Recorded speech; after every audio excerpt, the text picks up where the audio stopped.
بسم اللہ الرحمن الرحیم۔ السلام علیکم ورحمۃ اللہ وبرکاتہ۔ یا علی مدد علیہ السلام۔ سلسلہ گفتگو تاریخ علماء شیعہ میں جاری تھا اور ہم آج آپ کی خدمت میں اس کی قسط نمبر 21 پیش کر رہے ہیں۔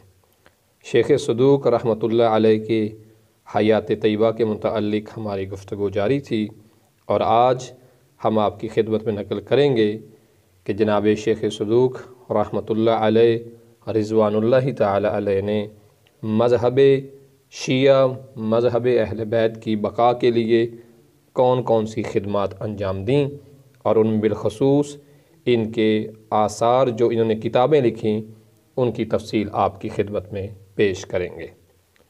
جناب شیخ صدوق رضوان اللہ تعالی علیہ نے آپ اور ہم جیسے ہم تمام مومنین کے لیے علمی استفادے کے لیے جو کتابیں لکھیں، جن کی تعداد شیخ طوسی رحمۃ اللہ علیہ نے 300 بیان کی ہے، اور جناب شیخ نجاشی نے اپنی کتاب رجال میں 198 کتابوں کا تذکرہ بھی کیا ہے۔ اس کے علاوہ بھی تفصیلات موجود ہیں۔ جناب شیخ صدوق رضوان اللہ تعالی علیہ نے جو کتابیں لکھیں اور ان میں جو بہت زیادہ مشہور ہوئیں، ان کتابوں میں پہلا نمبر من لا یحضر الفقیہ کا ہے۔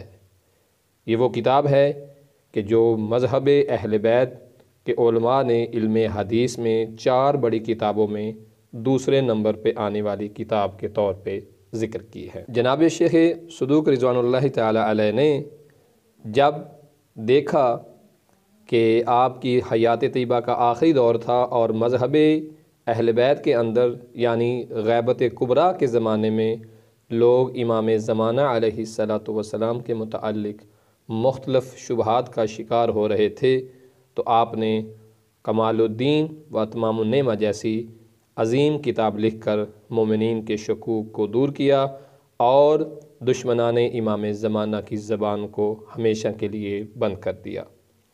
اس کے علاوہ شیخ صدوق رحمۃ اللہ علیہ نے ایک اور بہت بڑی قیمتی کتاب تالیف فرمائی جس کا نام معانی الاخبار ہے۔ یہ کتاب ایسی روایات پر مشتمل ہے جو آیات قرآن اور مبہم مشکل احادیث کی وضاحت کرتی ہے۔ اس کے علاوہ عیون اخبار امام رضا علیہ السلام جیسی عظیم کتاب بھی لکھنے کا شرف جناب شیخ صدوق رضوان اللہ تعالی علیہ کے حصے میں آیا۔ اور اخلاقیات، علمی، تاریخی، فقہی نکات کے اعتبار سے بھی آپ کی کچھ نصیحتیں موجود ہیں جن کو آپ نے کتاب الخصال کے اندر جمع کیا، اور اس کے علاوہ آپ کے دروس اور تقاریر کا مجموعہ بھی اور بڑے اہم مطالب بھی موجود ہیں جو آپ نے اپنے شاگردوں نے تحریر کی۔ آپ کی تقاریر اور دروس کو، اس کتاب کو کہا جاتا ہے اعمالی شیخ صدوق رحمۃ اللہ علیہ۔ اور اس کے بعد اسلامی احکام کے علل اور فلسفے کو بیان کیا، جن احادیث کے اندر تذکرہ کیا، آپ نے وہ کتاب بھی تالیف کی اور اس کتاب کو علل الشرع کے نام سے جانا اور پہچانا جاتا ہے۔ آپ کی مزید بہت اہم کتب بھی موجود ہیں جن میں ثواب الاعمال، توحید اور اس کے علاوہ بہت ساری کتابیں موجود ہیں جن میں سے کئی کتابیں ہم تک پہنچی ہی نہیں ہیں۔ یہ بھی در حقیقت تاریخ کا ایک المیہ ہے، ایک دکھ ہے، ایک درد ہے کہ وہ کتابیں آج ہم تک نہیں پہنچیں اور وہ کتابیں ضائع ہو گئیں یا دشمنان وقت نے ان کتابوں کو ضائع کر دیا۔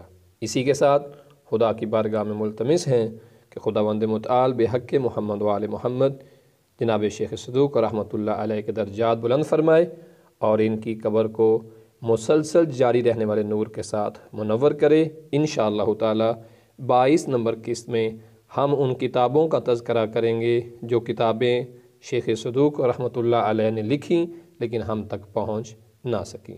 وصلی اللہ علی محمد و آل محمد۔